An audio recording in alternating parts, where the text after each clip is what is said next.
السلام علیکم. My name is Usman and I am the student of Superior University. آج مجھے موقع ملا ہے کہ میں آپ سے ایک ٹاپک پر گفتگو کر سکوں جس کا عنوان ہے ریپ. اصل میں یہ زیادتی ہوتی کیا ہے؟ زیادتی ایک طرح کی جنسی زیادتی ہے جو ایک عام طور پر ایک جنسی تعلق یا اس شخص کی رضامندی یا اس شخص کی رضامندی کے بغیر کسی سے جبر یا کسی سے زبردستی طور پر اسے جنسی زیادتی کا نشانہ بنایا جائے، اسے زیادتی کہتے ہیں. اصل میں ہم زیادہ تر اس شخص کو زیادتی کا نشانہ بناتے ہیں جو بے ہوش یا پھر دماغی طور پر ٹھیک نہ ہو. اس کے علاوہ یہ جو زیادتی کا جو سلسلہ ہے یہ ابھی سے سٹارٹ نہیں ہوا. آج کل ہم دیکھتے ہیں کہ زیادتی کا بہت زیادہ میڈیا پہ ایشو اٹھا ہوا ہے کہ اس فلاں جگہ پہ زیادتی ہو گئی ہے یا اس جگہ پہ زیادتی ہو گئی ہے. زیادتی کا جو معاملہ ہے یہ جب سے پاکستان بنا ہے یا پاکستان بننے سے پہلے کا 1866 ہم دیکھ لیں یا پھر 1876 یا پھر جتنی بھی پہلی صدیاں ہیں ان کو اگر ہم زیر غور لا کر دیکھیں تو زیادتی کا جو معاملہ ہے یہ تب سے زیر غور ہے جب سے پاکستان بنا ہے. 1947 سے 1979 تک جو کانسٹیٹیوشن تھا یا لیجسلیشن تھی پاکستان کی، اس میں یہ تھا کہ جو 14 سال سے زیادہ عمر کی لڑکی تھی وہ اگر زیادتی کرے اور اگر اس میں اس کی رضامندی شامل ہو تو اسے زیادتی نہیں کہا جاتا تھا.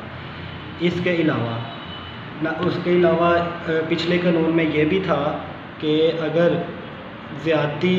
کرے ایک شادی شدہ لڑکی اور اگر وہ 14 سال سے زیادہ کی ہے تو اس کو بھی زیادتی نہیں کہا جاتا تھا اگر اس میں اس کی رضامندی شامل ہے تو. اس کے علاوہ 1979 کے بعد سے ایک لیجسلیشن پیش کی گئی جس میں پاکستانی قانون سازی میں 1979 سے پہلے جو زیادتی اگر جس میں ایک لڑکی کی رضامندی شامل نہیں ہوتی تھی اس کو یا تو کوئی فائن پے کرنا پڑتا تھا یا پھر اسے قید کر دیا جاتا تھا. 1979 کے بعد پاکستان کی قانون سازی اس طرح سے ہوئی کہ اس میں ملک میں پہلی دفعہ جو ہے وہ اسے جرم قرار دیا گیا اور اس میں جو سزا تھی اس میں جو پنشمنٹ فائن یا پھر قید کا جو سلسلہ تھا اس کو ختم کیا گیا اور سزائے موت کا حکم جاری کیا گیا. اس میں یہ تھا کہ اگر ایسا کوئی واقعہ پیش آتا ہے تو کسی نہ کسی کو گواہی کے طور پر پیش ہونا پڑے گا اور اس کو بتانا پڑے گا کہ اس کو گواہی دینی پڑے گی کہ جی یہ واقعہ پیش آیا ہے. اس کے بعد 1979 کے بعد 1970s میں بھی یہ جو 90s کا دور تھا اس میں خواتین کو اس لیے بھی زیادتی کا نشانہ بنایا جاتا تھا کیونکہ جو لوگ تھے وہ خواتین کو دبانا چاہتے تھے، خواتین کو دبا کے رکھنا چاہتے تھے. اور اس کے علاوہ ڈفرینٹ جو ایشین کنٹریز تھے اس میں بھی زیادہ سے زیادہ زیادتی کا نشانہ اسی لیے بنایا جاتا تھا کہ خواتین کسی کے خلاف آواز نہ اٹھا سکیں. اس کے علاوہ 1979 کے بعد 2006 میں نومبر 15 2006 میں پاکستان کی parliament national assembly of Pakistan نے ایک بل منظور کروایا اور شدید تنقید کی جو 1979 کا بل تھا. اور اس کے بعد خواتین تحفظ بل پاس کروایا گیا جس میں یہ تھا کہ خواتین کو تحفظ دیا جائے گا. اس کے علاوہ انہوں نے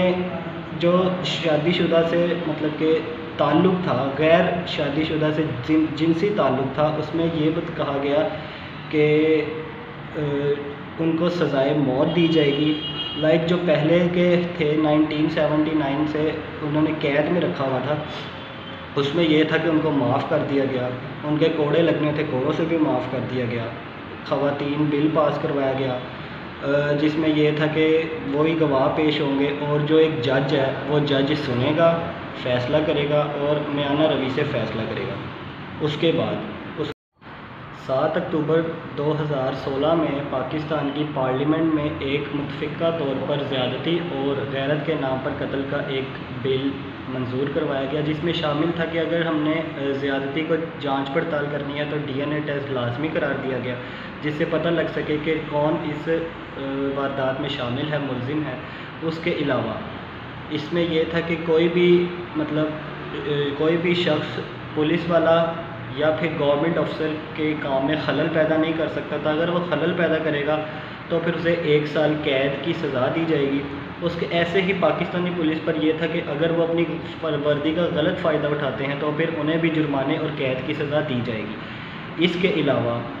جو بھی نابالغ یا پھر اب نارمل بندہ اگر کسی کے ساتھ زیادتی کرتا ہے تو اسے سزائے موت یا پھر سزائے قید دی جائے گی۔ اس میں یہ شامل تھا کہ آج کل 2016 ایک ٹیکنالوجی کا دور تھا، اور ظاہر سی بات ہے اگر ہم عدالت نے فیصلہ کرنا تھا، اگر کوئی بھی شخص عدالت جاتا تھا تو اسے یا تو مار دیا جاتا تھا یا پھر عدالت جاتے جاتے رستے میں اس کا قتل کر دیا جاتا تھا۔ اسی طرح ٹیکنالوجی کا دور تھا، اس میں فیصلہ کیا گیا کہ جو بھی مبینہ زیادتی بچ گئی ہے، جیسے کوئی خواتین بچ گئی ہے ہراساں ہونے سے، اس کی ریکارڈنگ کی جاتی تھی۔ اگر گواہ پیش ہونے ہیں تو گواہ کی بھی ویڈیو یا پھر ریکارڈنگ بنا لی جاتی تھی، جو کہ ڈائریکٹ عدالت میں پیش کی جاتی تھی، اور میڈیا کو بھی روک تھام تھا کہ میڈیا کسی سے کوئی بات نہ کرے کہ کون شخص ہے، کس نے گواہی دی ہے یا کس نے کوئی ویڈیو یا پھر آڈیو بنائی ہے، ٹھیک ہے۔ اس کے بعد نئی قانون سازی ہوئی کہ عدالت جو ہے وہ اس مقدمے کا فیصلہ 3 مہینے میں کرے، 3 مہینے سے زیادہ ٹائم نہ ہو، 3 مہینے میں نپٹا دے کیس۔ اگر 3 مہینے سے زیادہ ہو جاتا ہے تو پھر کوئی نہ کوئی دلیل پیش کرے یا کوئی نہ کوئی ہدایت دے، اور اگر زیادتی والا جو مطلب جس خاندان کی بیٹی یا پھر خواتین کے ساتھ زیادتی ہوئی ہے، ان کو یہ ہے کہ اگر انہیں کسی بھی مالی معاونت کی ضرورت ہے تو انہیں وہ ادا کی جائے۔ اس کے علاوہ اگر ہم کرنٹ کی بات کریں، پریزنٹ کی بات کریں، تو پریزنٹ میں آج کل نا یہ چیزیں عام ہیں، یہ چیزیں اس طرح سے عام ہے، فحاشی بہت زیادہ ہو گئی ہے، اسلامی قانون ٹھیک طرح سے فالو نہیں کیا جاتا، نہ گورنمنٹ صحیح طرح سے فالو کرواتی ہے، نہ عوام صحیح طرح سے فالو کرتی ہے۔ آپ ایشین کنٹریز میں چلے جائیں یا پاکستان کی بات کر لیں، اسلامی قانون اس طرح سے فالو نہیں کیا جاتا۔ پاکستان میں بہت زیادہ ہو گئی، ہم ہر دن آئے دن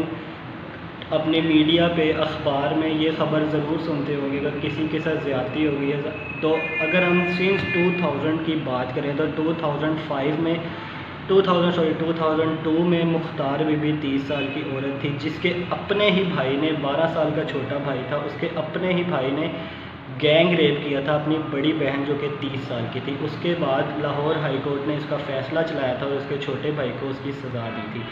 اگر ہم 2005 کی بات کریں، 2005 میں بھی زیادتی ہوئی تھی۔ اس کے بعد اگر ہم یہ موٹر وے، سانحہ موٹر وے جو کہ ابھی کچھ ہی پچھلے دنوں پیش آیا، اس کا بھی ہمیں ابھی تک صحیح طرح سے پتہ نہیں لگ سکا۔ اصل میں پہلے یہ ہوتا تھا کہ زیادہ لوگ آواز نہیں اٹھاتے تھے، اب لوگوں میں شعور آ گیا، ایجوکیٹ ہو گئے لوگ اس وجہ سے آواز اٹھانا شروع ہو گئے ہیں۔ اس وجہ سے یہ رول ہے ہمارا کہ ہمیں بھی اس کو، اگر ہم کسی کے ساتھ بھی ایسا ہوتے دیکھتے ہیں تو ہمیں سب سے پہلے اس کو روکنا چاہیے۔ یہ مسئلہ ہو گیا۔ اب اگر ہم سانحہ موٹر وے کی بات کرتے ہیں تو سانحہ موٹر وے میں سب سے پہلے یہ تھا کہ ہمیں ابھی تک ملزمان کا پتہ نہیں لگ سکتا۔ ہماری پولیس کی ناکامی یہ ہے کہ وہ ابھی تک ملزمان کو ڈھونڈ نہیں سکی۔ ٹھیک ہے، ایک ملزم انہوں نے ڈھونڈ لیا، لیکن وہاں بھی سڑکیں چلتی ہیں۔ اب انہوں نے پولیس کو کتنی دیر سے بلایا تھا لیکن پولیس وقت پر نہیں پہنچی۔ یہ پولیس کی ہی غلطی ہے اور یہ ہماری گورنمنٹ کی غلطی ہے کہ وہ ان معاملات کو ٹھیک نہیں کر سکتی۔ ایک کھلی روڈ پہ جہاں پہ ٹریفک چل رہی ہے وہاں پہ ایک خاتون کے ساتھ زیادتی ہو جاتی ہے۔ اس کے علاوہ یہ ہمارا پریزنٹ ہو گیا کہ یہاں پہ نظام، اسلامی نظام بالکل بھی نہیں ہے، ابھی تک بالکل بھی نہیں راغب ہوا کہ خواتین کی کوئی حفاظت نہیں ہے۔ مستقبل میں ان فیوچر اگر یہی رہا تو بہت زیادہ خوف و ہراس پیدا ہو جائے گا، خواتین باہر آنے سے ڈریں گی، جو کہ ظاہر سی بات ہے، پاکستان جو ہے وہ انڈیپینڈنٹ ایک ملک ہے، وہ انڈیپینڈنسی ختم ہو جائے گی ہر کسی کے لیے۔ آج کل ہم بچوں کو دیکھتے ہیں، کسی کا کوئی کنٹرول نہیں ہے، بچے جاتے ہیں، والدین کو نہیں پتہ ہوتا کہ ان کے بچے کہاں گئے ہیں۔ تو اس وجہ سے ہمیں اس بات کا خیال رکھنا چاہیے، اور سب سے زیادہ گورنمنٹ کو چاہیے کہ وہ اسلامی نظام لاگو کرے پاکستان میں۔ اگر اس کی سخت سے سخت سزائیں دی جائیں، اگر ویسے بھی ظاہر سی بات ہے اگر ہم اسلامی قانون کی بات کرتے ہیں، اگر اس میں اسلامی قانون ویسے ہی لاگو ہو جائے گا تو اگر اسلامی قانون کے مطابق اگر سزائیں دی جائیں اور انصاف پیدا کیا جائے، اگر 1 یا 2 بندوں کو پکڑ کر ان کے ساتھ سخت سزائیں دی جائیں، ان کو زمین میں دفن کر کے، اگر ان کے سر باہر رکھ کر ان کو پتھر مارے جائیں، ان کو سخت سے سخت سر عام پھانسی دی جائے، تو اس سے 70 to 80% کمی آئے گی۔ لاسٹ ٹائم بہت زیادہ، اگر ہم 2020 کی بات کریں تو اس میں میکسیمم 80% جو ہے وہ زیادتی کے کیسز سب سے